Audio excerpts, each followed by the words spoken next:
Namaste. Once again, just for the sake of recording, this is the Loka Kalyana Seva talk number 6, titled Brain Fog by Dr. Rammohan Garu. Rammohan Garu, take it away. Thank you. Namaste, Kumar sir. Thank you, everybody. Good evening to everybody who's on the Pacific time zone, and good day to everybody else on other time zones. So thanks for taking time off your busy schedule to attend at this talk. My talk this evening will focus on brain fog. I have timed my presentation to last for about 35 to 40 minutes. So hopefully we'll have sufficient time for a stimulating didactic discussion. So with that, let me go ahead and start sharing the slides and present my talk. I hope you can see the slides. Yes. All right. Beautiful. All right. So thanks to the pandemic and its serious side effects, people have started questioning about health, wellness, and disease. The one common question that keeps getting asked is, what is the panacea, or what is the best solution for optimal health and wellness? And it's a very fair question. To get to a meaningful answer, it requires for us to understand that disease, poor health, and suffering primarily arise when you lead a fractionated life, as shown in this cartoon. A fractionated life is one where the mind and body are out of alignment and function independently of one another. Even though when we define ourselves as humans, we know that we are a combination of the emotions, mind, and body. But yet, when we lead our life, we act as though these are independent entities. And this is fractionated living. A fractionated life results in poor health and suffering. And one of the consequences of a disharmonious life, where the body and mind act independently as separate entities, is brain fog. So in today's session, we'll discuss the following aspects: brain fog, cause of brain fog, and physiological implications; consequences of acute and chronic brain fog; negativity associated brain fog, which is the main thrust of today's topic; Vedic references to brain fog; and towards the end of my talk, I'll provide a subset of practical tips to overcome or manage brain fog. Now, before I go with my talk, let me put a disclaimer here. This session serves as an educational guide, and I do not intend to diagnose, prevent, or treat any emotional or any mental disease, nor do the contents advocate replacing standard medical care. The information I'm going to provide you is not a substitute for professional medical advice. And although my intention here is to highlight about the condition and to provide preventative guidelines, please note that it does not replace medical approaches recommended by a qualified therapist. So brain fog, interestingly, is not a medical term or a medical condition.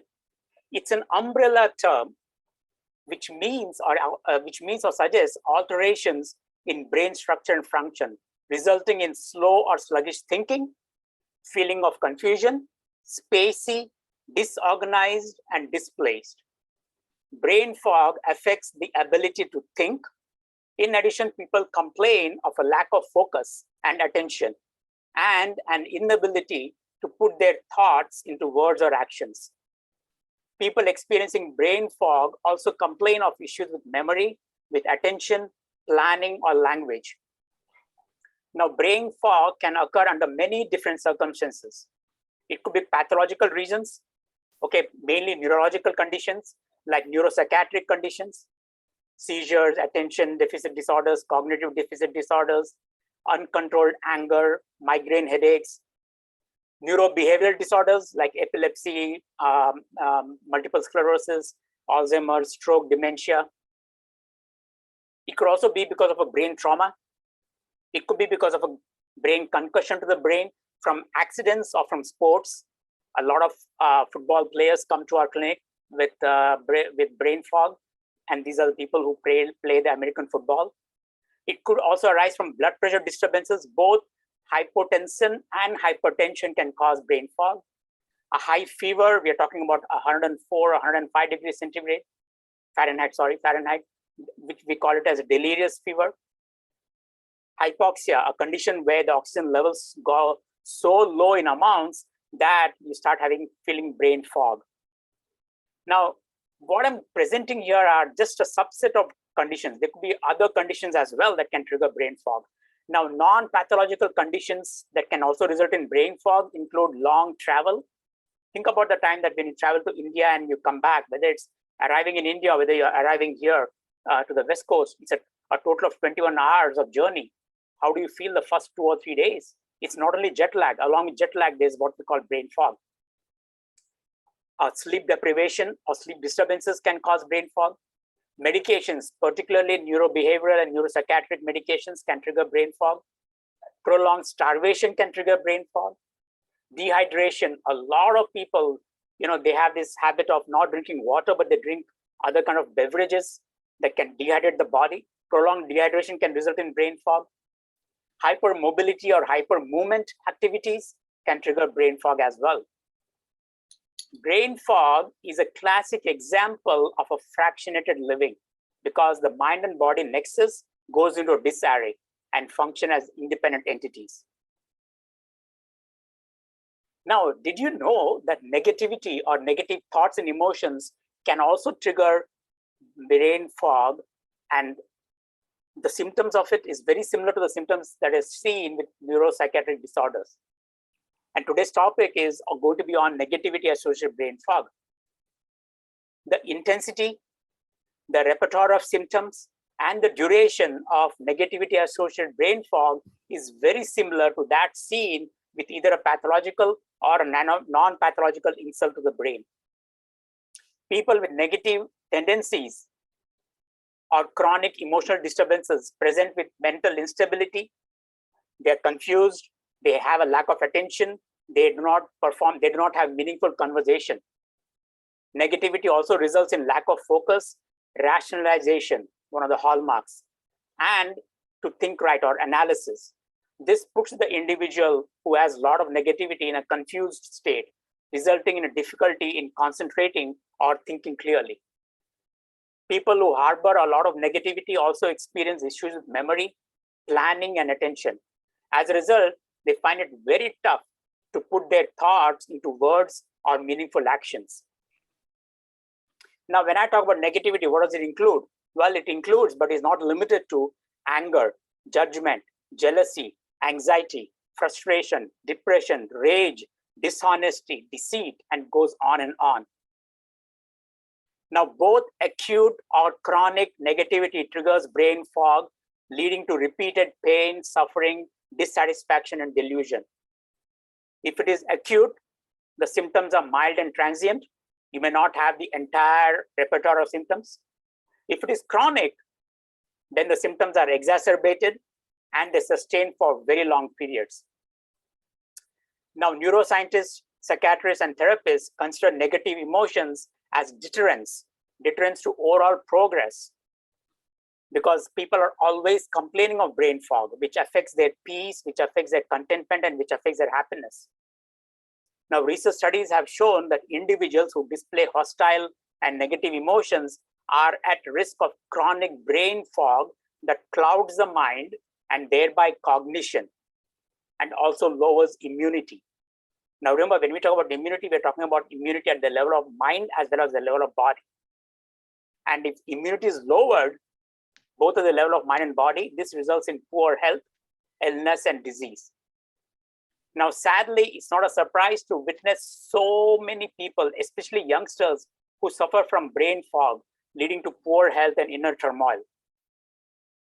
Now, you can use prescriptions and over-the-counter medications, which can lessen the impact of brain fog, especially if it is acute, because it allows us to carry on with our busy lives. But remember, these quick fix, short-term solutions prevent us from knowing the actual cause of brain fog.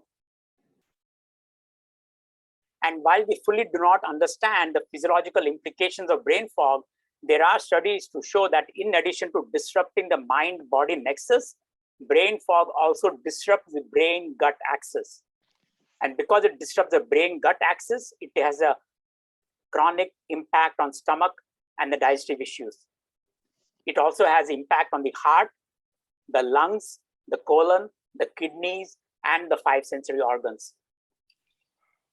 Now, extended periods of negativity associated brain fog results in the release of stress-associated neurochemicals. And these stress-associated neurochemicals create havoc with your blood circulation. It lowers your immunity, and it triggers a whole range of digestive disorders. So what exactly happens at the level of the brain when you have a brain fog? When you have a brain fog, there is an area of the brain called the cerebral cortex. This is the area of the brain that is involved with logic, analysis, and rationalization. And there's another area of the brain called the hippocampus. The hippocampus is the area of the brain that is involved with learning and memory consolidation. Now, when you have acute or chronic brain fog, both the cortical area of the brain, the cerebral cortex, which is involved with rationalization, logic, and analysis, and the hippocampal area, which is involved with learning and memory, both these areas get turned down. Okay, they get suppressed. They get deactivated. At the same time, there's another area of the brain called the amygdala. The amygdala is the region of the brain that's involved with danger and hyper stress stimulus. So it keeps you at the edge. So when you are in a flight or fight response, it's the amygdala area of the brain that is activated. So what happens is when you have a brain fog, your cortical areas and your hippocampal areas get turned down, and then your amygdala goes up. And because of this, what happens is the stress-associated neurochemicals start getting released. So what happens because of that is you are less able to rationalize, you're less logical, and you are always in the heat of your moment. And because of that, you're not able to recall any information. And because you're not able to recall, the words fail, and you're not able to put your thoughts into actions. This is not only a switch in your regular brain functioning. What happens is it also leaves it doesn't leave much of your brain space for other things, mainly for analysis and for thinking. And so what happens is, especially with chronic brain fog, your brain is in this red alert state continuously or constantly. And that's the reason why it creates a constant brain fog. Now, as I said, stress-associated neurochemicals like cortisol are released when you experience brain fog. These hormones, they send the brain into a spin, which makes it ultimately very exhausting. And as a result, what happens is your brain revs up and you become hyper vigilant. You become hyper aroused, and you're constantly on the edge. And in all these cases, what happens is these high levels of cortisol not only leave you clogged, but eventually it can crash you. And so you end up hurting not only yourself, you end up hurting the world. Guess where I'm going to? Think of all the mass murders. Think of all the extreme tortures. Think of all the suicidal tendencies, suicidal behavior, or sadistic tendencies. These are people who often, when you ask them, they describe themselves to be clogged or having a foggy brain. Now let's look. Could I ask a question? Yes. The way you're explaining about brain fog in terms of the cortical activity, amygdalic activity, the way I'm looking at it now is that in the case of young adults whose prefrontal cortex is not developed and is developing from the age of, let's say, 13 to 19, as it's developing, that means they pretty much have or are in a totally confused state because their prefrontal cortex has not yet developed. And the kind of symptoms you're talking about, especially as of now when you spoke about suicidal or mass murders or intense anger or intense depression, it's more of a very, what you call, natural tendency for the youngsters compared to mature adults like you and me. So, and there is, how does that balance out? It doesn't balance. It becomes a natural phenomenon now. Right. And that's the reason why, and I'll come to that again in the later part of my slides, okay, where there are research studies to show that people, especially youngsters, who are totally glued to the social media, like Facebook and all this, these are the people that when they do MRI studies, their cortical areas of the brain and the hippocampal areas of the brain are all shrunken compared to their amygdala regions. Okay, and so there is a reason why they behave. Okay, because they have become so glued to that to certain areas of the input to the brain that what happens is they are in that constant what we call the red alert state, and this red alert state prevents the development of the other areas of the brain, as opposed to adults. Whereas people like us, or I would say us, but people who are adults who have already passed their 55 or 60 plus years, what happens is there is an area of the brain, or what we call they call it the balancing, or the balancing areas of the brain, wherein what happens is both the left and the right hemisphere of the brain are developed not only equally, but the way they behave, whenever they behave for the same kind of questions, when they put them on MRI studies, children versus older adults, the areas of the brain that lit up show that there is a balanced functionality in their brains compared to the brains of the younger adults, where the functionality is not balanced. It's only one area of the brain that is active. Does this also imply that, the balance you're mentioning right now, is that the reason why as you grow older, you tend to become more mellow? More mellowed, more active, more rational, more logical, more thinking. So there's a lot of things that happens as you age. And that's the reason why, and there are some beautiful studies out there to show what happens in an adult brain versus a younger brain in terms of all these criteria that I just mentioned. So yes, there is definitely, so what happens is after you reach a certain age, there's not much of a what we call development as such per se, there's not much of a development per se, but what happens is the areas of the brain that have been used up, they become highly consolidated. They are like a thick forest of neuroconnectivity.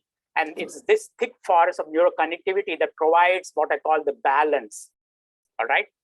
In yoga and Ayurveda, we call it samyama. So that samyama comes mainly from this balanced part of the brains that work, as opposed to the younger adults where there's no balance. Okay, it's only one area of the brain that's acting up for similar kind of situations or an impulse. Yeah, could I compare it like a scanty forest, naturally speaking, of the Right. young adults, where the cerebral cortex itself is not even developed, versus a thick forest where chances of navigation is much more. Absolutely. Of planning, of organizing, right, of rationalizing. And it's just not organizing and planning and all that. In addition to that, remember, as we grow older and older, we have reached a place where our memories get consolidated. And when our memories get consolidated, what happens is it's easy for us to recall, because those areas have become so thick and so strong that it's not surprising to see how a person can easily recall, versus a person whose areas have not yet developed. So what happens is the memory has not been consolidated yet. And that's the reason why, even if you tell them, can't you think or can't you rationalize, they cannot, because in the beginning, they have not yet laid down those memories for them to rationalize or think. Right. The neural circuits are not, quote unquote, hardwired yet. Yes, absolutely. In spite of neuroplasticity, you could use the term hardwired from your perspective. Right. And the other thing is, thank you, we learn from experiences. For them, experiences are nothing but it's the same kind of a stimulus, which is Facebook, likes, dislikes, TikTok, whatever. So it's the same kind of experience. That experience is not a learning experience. So there's not much of a learning. And for us to constantly move on with our lives in terms of memory consolidation and to be in a balanced state, we need to have that learning process to happen on a regular basis, which is not what is happening with these youngsters. From a practical perspective, Rammohan Garu, I have one last question for you on this particular situation. Now, here we are as parents, and let's assume we have teenage children. Do you think we as parents must understand that because the prefrontal cortex, the amygdala, and the hippocampus have not been extensively mature or used, we are talking or dealing with a naturally handicapped brain? Let's not talk about people to people. But here is a mature, we're talking in terms of your balance. It's we, the parents, who more often, if not for your lecture today, maybe, are looking at children or our teenagers and putting them into a naturally what you call disadvantaged position just by our diktats, by our dogmas. Am I right or wrong? Right. So that's the reason why at the clinic where I work, where we deal with people with memory loss, Alzheimer's disease, we always tell them that they should be accompanied by the children as well, because they are the adults who have lost memory, so they need to learn. And at the same time, children who have not yet developed their brains, they need to learn as well.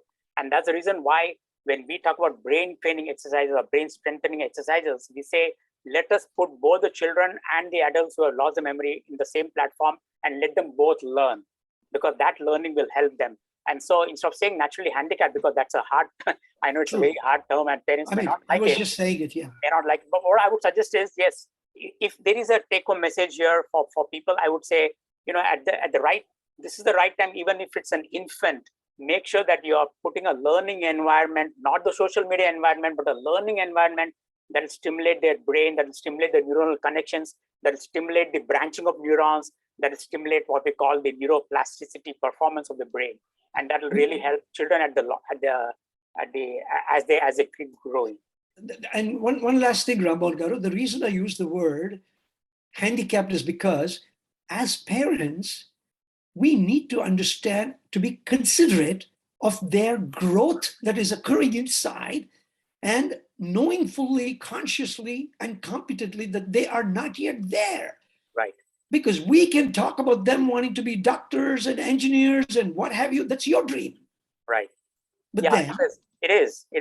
That's the point I'm making, because practically I like to take this part of your lecture as a practical input for parents to be considerate to the teenagers and not put them into a fearful, distressful environment. Because I would say we, the parents, are responsible. Right, we are. Correct me if I'm wrong. No, there's no doubt about it. We are partly responsible, mainly because I've seen parents, because both the spouses are working, they have no time for children and all that. So when they come home, they're tired. And so when the child is not at its best end, the best thing they do is they just give them a video or a computer and say, okay, just do that, because then the child is quiet. But what's happening is, in the process of doing that, they are only hurting their children's growth and their development, because computer is not the answer. And there are other things that they should be doing with their kids, especially learning. And especially when you talk about brain fog, it becomes very, very important, because there's another aspect. So let's look at this more closely in terms of one emotional aspect. Okay, even though we're talking about a lot of emotions that trigger brain fog, there's a lot of studies that have been done on anger. All right, and anger, by the way, is definitely a neuropsychiatric condition. Now, as I mentioned earlier, brain fog, as I said, triggers release of stress-associated neurochemicals that can create a problem with your heart, with your gut, with your microbiome, with your digestion, and with the colon function. Now, what happens when you have constant anger? Okay, you may think of it as a small emotion, but no, anger disrupts the equilibrium between body, mind, and emotions, and it leads to an entire range or entire gamut of physical and mental symptoms which fall under the umbrella of brain fog. Eventually, this results in the failure to reason out. It leads to a perception that you're ruined. And if nothing changes, then your life spirals out of control. And what was once anger can even lead to death. I hope this is familiar, but especially for people who have children who have the suicidal tendencies. And researchers have now concluded that when we are angry, not only do we spew out negativity on someone else, but our own body chemistry changes. And these changes can be harmful to our own health. Health professionals, including behavioral scientists and psychologists, caution that rage or anger is definitely hazardous to one's health. Heart researchers have shown very clearly that anger contributes to coronary heart disease and hypertension. It triggers platelet activation, resulting in unwanted, pathological, and life-threatening blood clots. We call it thrombosis. And these clots, as you all know, it narrows the arteries, as a result of which there's poor blood circulation, and there's increase in blood pressure and heart rate. and alterations of blood flow. And all this can trigger a heart disease. And according to the American Heart Association and the National Institute of Aging, people with anger and heart disease, they become more hostile. They engage in risk behaviors like smoking, overeating, decreased physical activity, decreased mental activity, decreased sleep, as well as the use of alcohol and drugs. And so what happens? All this leads to an individual who is in a constant spiral loop of brain fog and danger to his or her health. Now, is brain fog something modern? No, it's not. In the Eastern texts of Ayurveda, Upanishads, and yoga philosophy, we find several terms referring to brain fog. Commentaries have been provided by Vedic scholars about the complications from brain fog at the level of mind and brain. And because in addition to my role as a neuroscientist, I also teach and I practice Ayurveda. Let me tell you that Ashtanga Hridayam and Charaka Samhita, these are cardinal texts of Ayurveda. They describe a condition called Unmada or Bhutonmada and can be loosely translated as brain fog. And descriptions of this leads to several aspects of loss of brain function because of Unmada or Bhutonmada. The Vedic texts refer to Manda Buddhi, reduced mental and intellectual faculties, losing sense of self. Anabhignyo or Buddhihina, failure to reason and analysis. Buddhinasa, confusion and disorientation. Smruti Brahmsat or Smruti Vibhramaha, destruction of intellect. Asamartho, failure to recall, and it goes on and on. We have texts that suggest that brain fog was there, prevalent even in those days. So it's not a modern day concept. It existed from times immemorial. Let's look at some more examples. In the Nyaya Vaishashika philosophy of the Shaddarshana, there's an entire section about entities or gunas or qualities that destabilize our mind-body nexus, okay, resulting in brain fog. And this philosophy includes two qualities, raga and dvesha. Raga is intense attraction, dvesha intense aversion. Similarly, if you see Sadhana Pada of Yoga Sutras of Patanjali, in verse 3, Patanjali says, raga and dveshas are kleshas. Kleshas are afflictions that prevents the progress of a human as it creates brain fog, binding him to this material world and putting the person into a confused state. And guess what? They include raga and dvesha as two of the main factors or kleshas. So raga is an intense attachment or affinity for something, intense like or desire. It can be emotional, it can be intellectual. It can be simple liking or preference, which is okay. But what is not okay is an intense desire or an intense affinity or an intense attraction, which leads to an uncontrollable desire for materialism, which now triggers brain fog. And I'll come to that. I'll tell you how exactly that happens. Similarly with dvesha, intense aversion or avoidance for something, implying a dislike or a hate. It can be again emotional, it can be intellectual. It can range from a simple non-preference, I don't like this, to intense repulsion or antipathy, or even hatred. And guess what? If you have intense repulsion, antipathy, or hatred, it triggers rage and judgment, leading to brain fog. So, when I teach Ayurveda, I always tell my students, raga and dvesha are like the alternating currents or poles that keep us spinning in relativity, reaching out, pushing us away, accepting, rejecting, running towards, running away. And the horror of them is that they not only alternate and spin us around, they also overflow and mutate into one another. So what happens is, what was liking at one time now becomes a dislike. And what was hate at one time now becomes attractive. So it assumes various forms. You like certain foods, you dislike certain foods. You like certain clothing, you dislike certain clothing. You like certain people, you hate certain people. You like certain places, you dislike certain places. So on and so forth with sounds, with colors. You like comforts and pleasures, but you dislike discomforts and pain.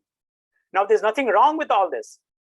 Okay, but what happens is if these likes and dislikes becomes intense to the point where it brings judgment and where it can cause other negative emotions, that's when it triggers brain fog and health issues. So think about, we are going back to our earlier discussion that Kumarji and everybody else we had about children, social media. platforms through which more and more people are now succumbing to brain fog because of raga dvesha. You like praise, you like to be respected, you like to be honored, you like attention. But now when that doesn't come to you, can you face criticism? Can you face censor? Can you face insults? Dvesha, dislike. Same thing with religion, same thing with a viewpoint, same thing with an opinion. Okay, notice how all these things like viewpoint, your opinions, your religion, your like and dislikes of all these has divided people within the family. It has divided across communities, across the states, across the countries, and across the world. And so these are, I call it the alternating waves of raga and dvesha, because they come, they rise, they ebb, again they fall, again they rise, again they ebb. So they destabilize their mind-body nexus. And so one wave after the other subsides and comes again. And thus there is no balance, there's no peace of mind.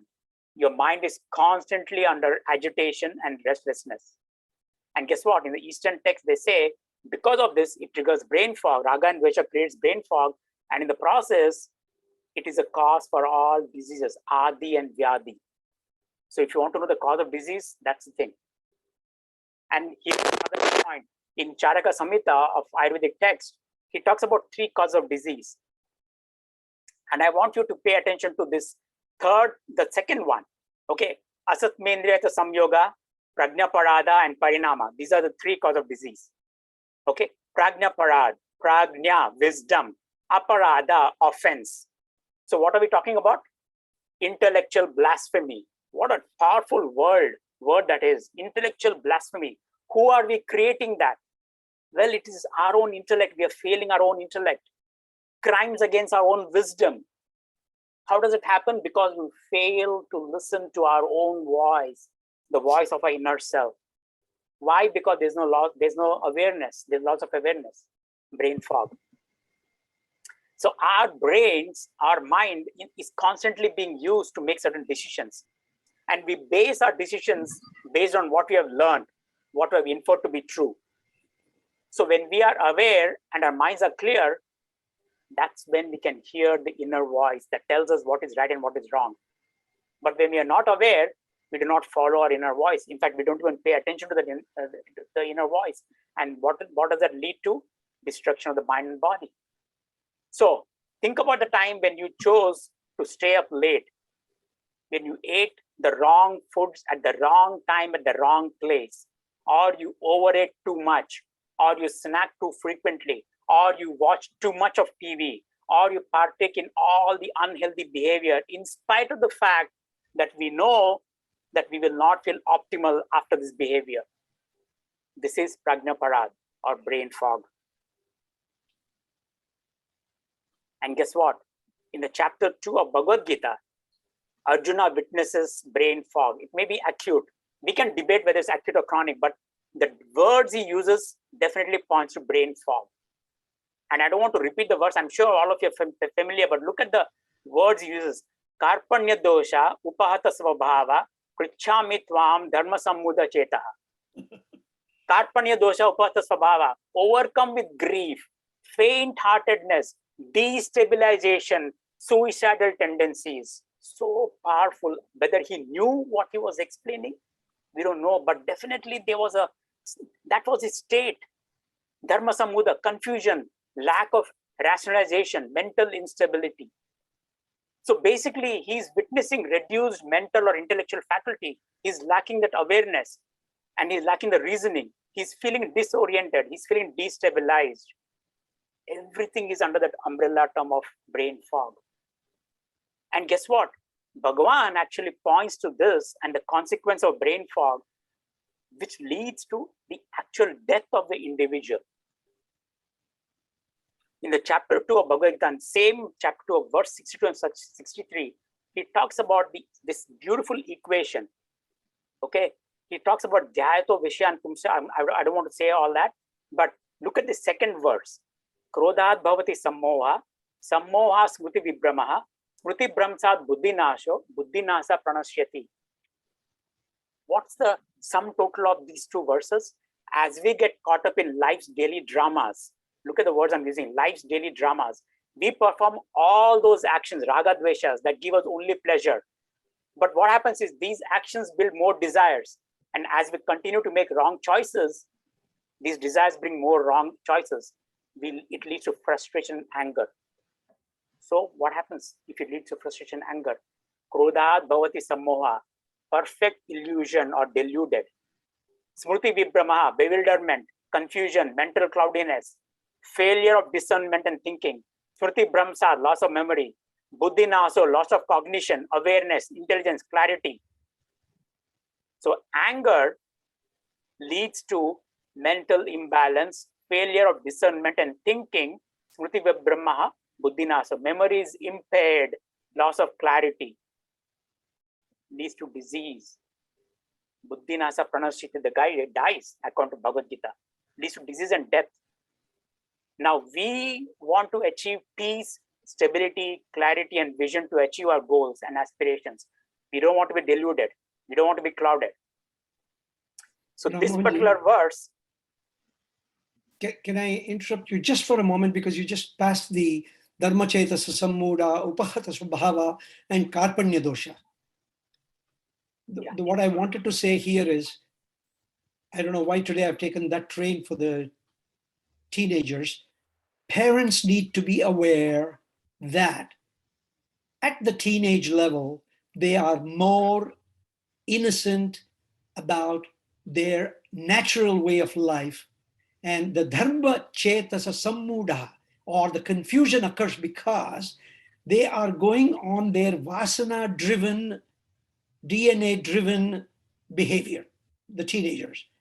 Meanwhile, the parents are thrusting upon them the adharmic, not their vasana, the children's vasana, but the parents' samskara of pushing them to study or pushing them to get first rank or comparing them with others. As a result, number one, the teenager undergoes dharma cetasa sammudha.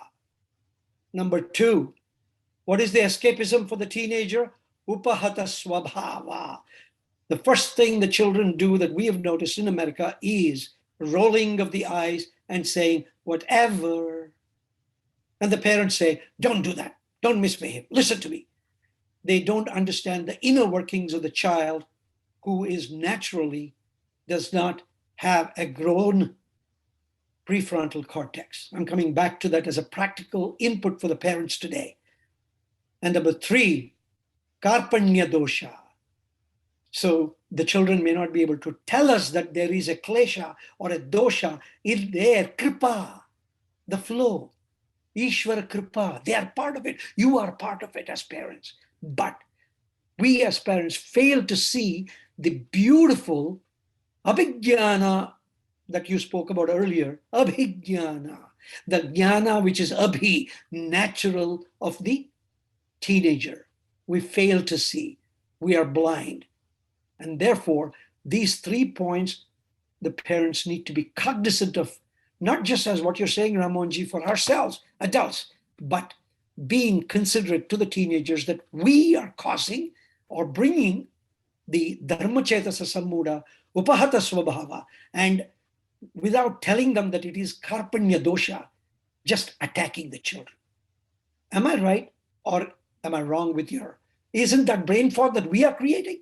So let me tell you, it's not that we are creating, we are under brain fog. We are having brain fog. Let me put it that way. Yeah. Parents are under the brain fog, because if they were not in the brain fog, they wouldn't be doing what they're doing to their kids. Fair enough. Let me just put it that way. I'll take that. Yes. Thank you.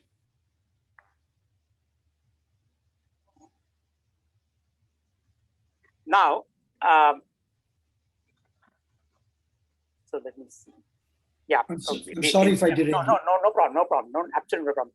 Now, even though I spoke about anger, let's not get confused. We are not just talking about one aspect. Remember, in the beginning of the slide, I spoke to you about several negative emotions.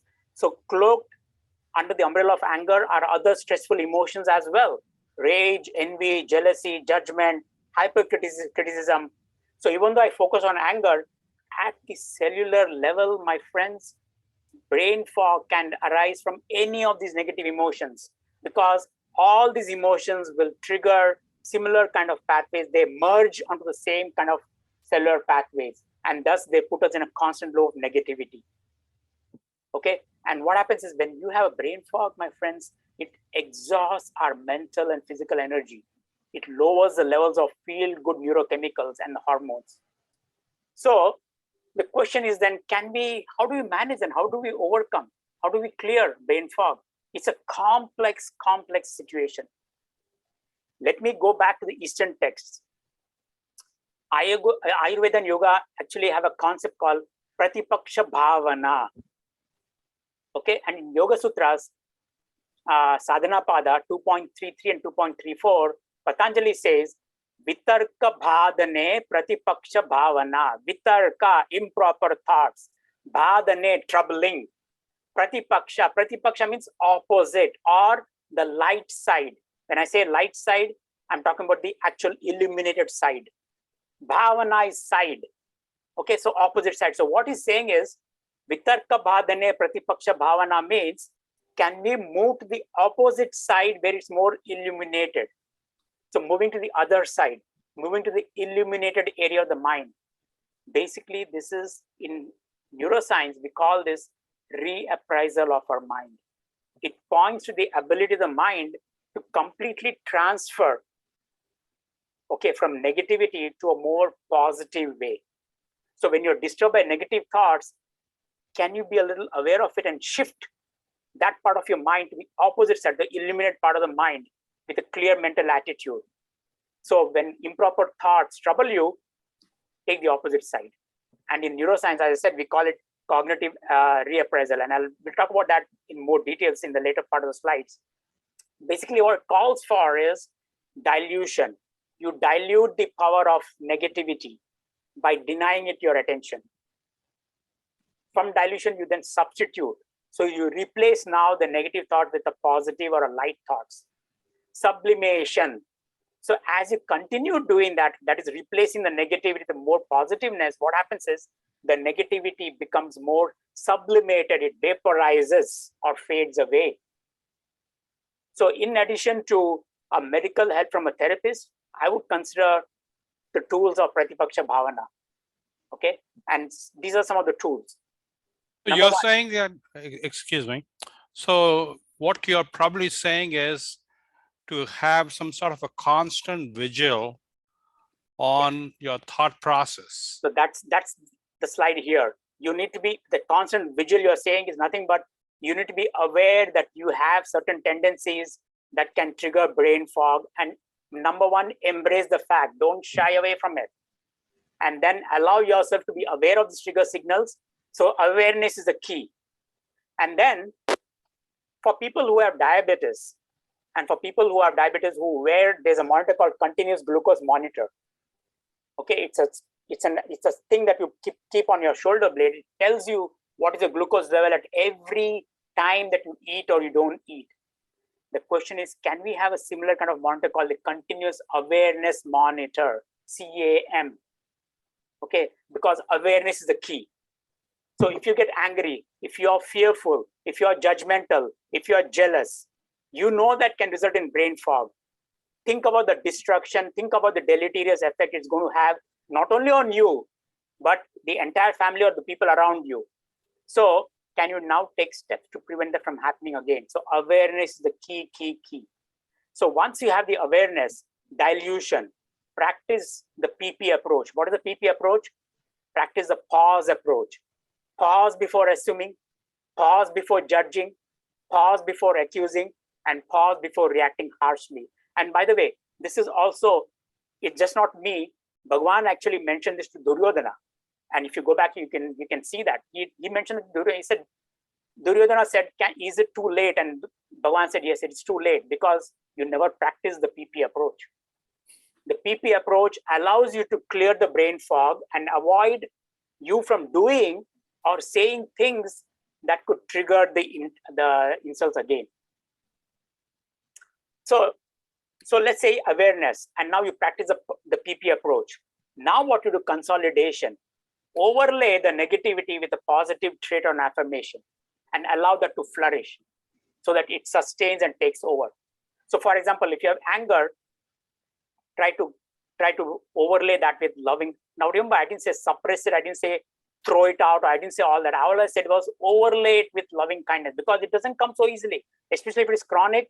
It will not come so easily. It's not, I mean, it's easy for me to say, but it doesn't come easily. So all I'm saying is be gentle, be aware, and overlay your negative thoughts, like for example, anger, with loving kindness, Maitri Karuna, again, yoga philosophy, Ayurveda philosophy.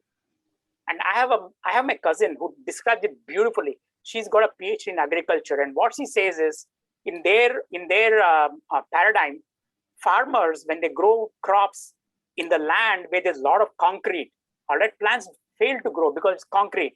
So what they do is and I hope you get this analogy, what they do is they overlay the concrete land with 6 to 8 feet of real good manure or soil, and then they allow the plants to grow. What happens is, now, because of this 6 to 8 feet of real good soil, the plant, the roots, the primary roots start developing secondary roots. And this combination of primary roots and secondary roots now can dig through the concrete and grow really well. I hope you got my analogy. So same way, if you start consolidating, or if you start putting positivity on your negative thoughts, as you keep layering it in more and more positivity, you're able to break through the negativity. Okay. Now, in addition, there are what I call good living practices. You can cultivate good living practices that includes both good physical practices and mental practices. Good physical practices include good eating practices, ahara, which help to restore your gut, restore your microbiome, but it has to come through good mindful eating practices. And good eating practices, ahara, has to be combined with good lifestyle practices, vihara. It includes a daily physical exercise, sarira vyayam, and 5 sensory therapies, panchatanmatra chikitsa. I'm not going into details about all this, but what I'm saying is there are tools to fulfill all these things, to fulfill the whole process of overcoming brain fog. And it's interesting because Patanjali in the Yoga Sutra says, Sva Visaya Samprayoge Chitta Swarupa Nukara Indriyanam Pratyaharaha. What we eat, what we smell, what we see, what we hear, what we touch, the 5 sensory organs. Be mindful. Are you bringing in harmonious impressions through these 5 sensory organs? If it is harmonious impressions, you are in harmony.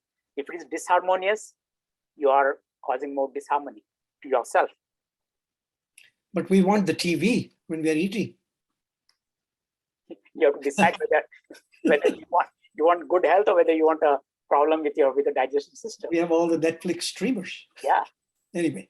And along with good physical practices are necessary, but remember, we are body and mind.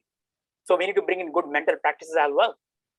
Good mental practices include good sleeping habits, nidra achara, mental training, manasika vyayam, selfless service. I spoke about this last month, nishkamya seva, very good to overcome brain fog, and a daily consistent practice of dhyana dharana, according to the Yoga Sutra of Patanjali. Focus, bringing in focus, attention, awareness, meditation, stillness, mindfulness, whatever you call it. Okay, so clear take-home message. Brain fog is an umbrella term. It basically talks about alterations in brain structure and function, which results in sluggish or slow thinking, confusion, spaciness, instability, lack of focus and attention, inability to put your thoughts into words and actions, issues with memory, planning and organization, and language. It affects the way you talk, the way you speak, and affects the rest of your body as well. It's a classic example of a fractionated living. It can be both acute and chronic. Acute is mild, transient symptoms, maybe not the full range of symptoms. Chronic is where you have the full range of symptoms that are exacerbated. Okay, and you can have long-term issues with those symptoms. Negativity causes similar kind of pathological conditions in the brain, similar kind of brain fog situations. Okay, negativity associated brain fog includes brain fog coming from anger, judgment, jealousy, anger, frustration, depression. It can lead to repeated pain, suffering, dissatisfaction, delusion. Pratipaksha bhavana, cognitive reappraisal, how to develop awareness, how to completely shift our negativity to more positive one. Awareness is very key. And so what happens is when you are aware, my friends, ultimately you can recognize just when it is about to rise, what would be the negative thought. And as it starts rising up, you can actually stop it. You can prevent it from going further. Because remember one thing, the minute it escapes you, that's it. It causes not only destruction to your own self, it causes destruction to people around you as well. Okay, so practice the pause approach, the PP approach. And you also need to include good physical practices, good mental and emotional practices, okay, to address the mind and body, to keep the mind and body functioning as one unit, which will then lead to optimal immunity, health, and wellness. And of course, I'm sorry to bring this up, but you can always refer to my book. It's got published. There are thousands and thousands of tips and tools that I've given there. It includes, I talk about one entire section on mental and brain health and tips to address brain health and mental health. All right, so let me stop here and I can start taking questions.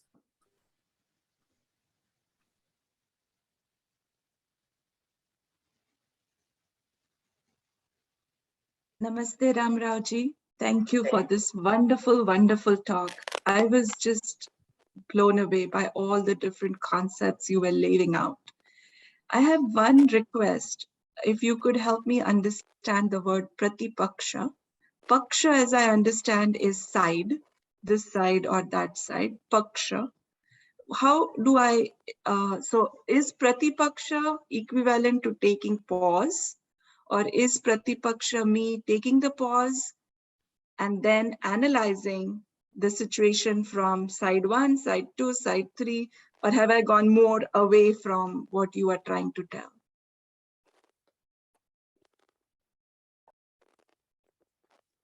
Your audio is gone.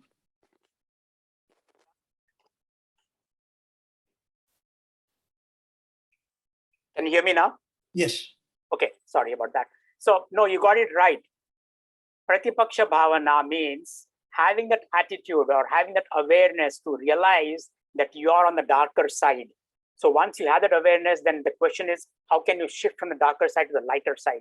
Now, it doesn't mean that you're using only one part of the brain, because remember, I told you in the beginning of the class that you have to use both the parts of the brain. But all I'm saying is, the minute you have the awareness, what happens is the entire brain circuitry kicks in. So now you know, aha, this is what I was having all along, and this was the cause of my problems. So now, how do I shift this? Okay, that is a bhava, that attitude. Okay, how do I shift it now to a more, to a better situation where I'm able to not only cognize, where I'm able to learn, where I'm able to analyze, where I'm able to logically think, and where I can shift the attention from the negativity to positivity. So, Okay. so it is at several levels. Even though I mentioned only 2 approaches, I said practice the pause approach, and then I talked about, good living practices, of course, includes all that. But so there are multiple tools to become aware. Number 1 is practice the pause, but before that, you have to have the awareness. And then, of course, mental training exercises, manasa vyayam, very, very important. There are specific tools that you can start inculcating that will allow for the, what I call the neuronal branching. And that is what helps you to shift from the darker aspects of yourself to the lighter aspects. Okay, thank you. So similar to like what some researchers call metacognition, thinking about your thinking, cognitive restructuring. So metacognition actually has come to us. That is a stage where for people who have brain fog, there's no way you're going to have metacognitive state, because that's a very high state. Okay, for people who are not in the brain fog state, who are very clear about their role in this world, their role in this life, they are able to achieve that next step of metacognition, where they know their connection with the true nature, with the environment around them. So for a person with brain fog, there's a lot of steps to climb before they achieve that metacognitive state. Thank you. Sure. Rammohan Garu, I think Preeti ji brought up a good question in terms of perhaps you have to start thinking down the line to provide some tips within an hour of Manasa Vyayama. Oh, next time, whenever you want me to come and give a talk, that was my idea, to give mental training, tips on mental training. That will be Thank you. That will be like a good segue from here to there. It will be like a flow. Thanks for agreeing to offer already. Yeah, in the works. Hello, namaste. This is Sunandini. Thank you for this nice talk and explaining clearly what brain fog is and how to try to realize and fix it. In one of the beginning slides, you said it can be caused due to hyper movement also. When you said hyper movement, like is it the restlessness that's caused by anxiety? Yes. Or some people are like physically very overactive. They do keep doing something all day, like don't rest. And or if you say mentally overactive, like they keep thinking a lot. Yeah. Which one? So when we talk about hyper movements or hyper mobility, we're talking about people who have this tendency to jump from one place to another in terms of not only physical movements, but even in terms of their mind, in terms of speech as well. So for example, now when you talk about speech, when they're talking about certain thing, they jump to another idea. From there, they jump to another idea. We call them the bumblebee. If you see a bumblebee, it stops on a flower and then immediately goes to another flower and then goes to another flower and goes to another flower and comes back again, keeps jumping. So that kind of a mental jumping from one topic to another topic without much of a, it doesn't make sense to them. I mean, to the others. For them, it makes sense. It's just flowing out of their brain. That coupled with hypermobility movements. So they'll be constantly fidgeting, they'll be constantly moving their hands, they'll be constantly moving their legs and their feet. So those are the people, in Ayurveda, we call them the Vata people. They are the people who have issues with, they are the types who will have very easy, they can easily go into brain fog. Let me put it that way. And the other question I have is like, we realize like this can happen in the older people also, like as they age, they have some tendencies when they were young, like some can be, they get angry very quickly or they get depressed very fast. And these as the age grow, so yeah, will it become a chronic condition for them, the brain fog kind? Yeah, it does. I mean, for people especially, and that's the reason why I was hoping that this lecture, this talk of mine, see, there's a reason why I brought this, because people need to understand brain fog is not a simple thing. I mean, people may say, okay, so what if I get angry today? It's not the question of, so what if I get angry today? That same tendency to get angry keeps building every day. And as you mentioned it, if it pertains, if it sustains, even at your older age of life, okay, it can cause a lot of issues. And that's the reason. And the reason I brought it up, because in our clinic, we know people who come to us, whether in their 40s or 50s with memory loss. Behind their memory loss, we know what was their behavior and what were the mental triggers. So we have to be very much careful about how we act, and it's just not, and as Kumarji mentioned it, it's just not about we adults doing it. Because we had it, let's make sure that our children don't have it. Let's make sure that they don't get it. Let's make sure they don't develop it.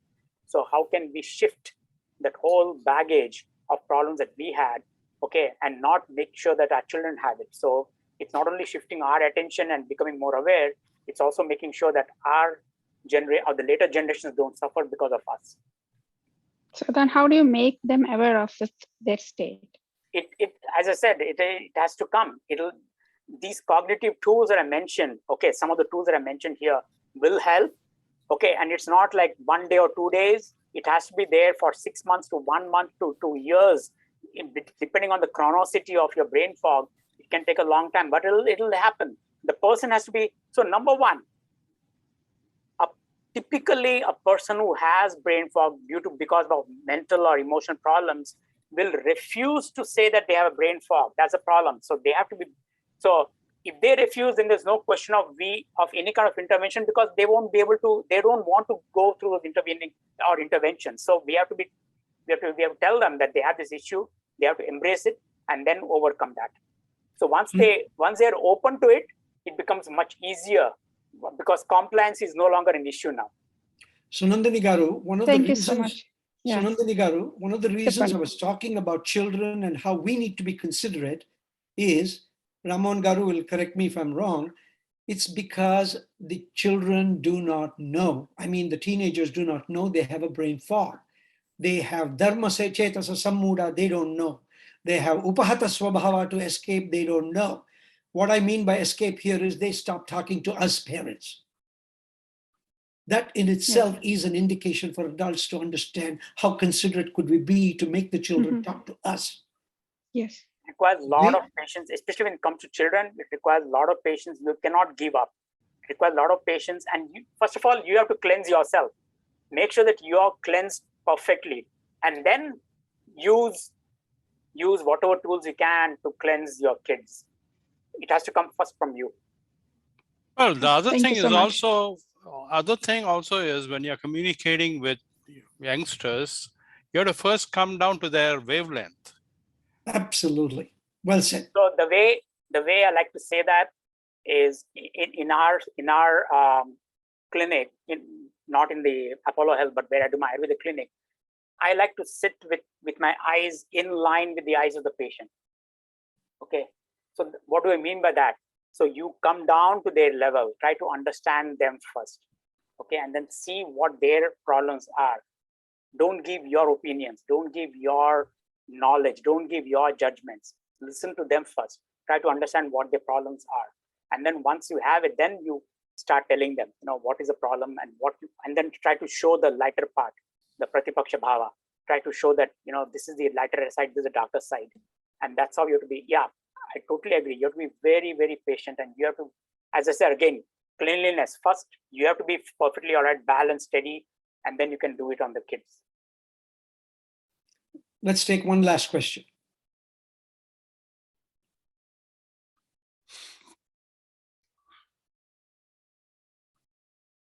There is a question in the chat section.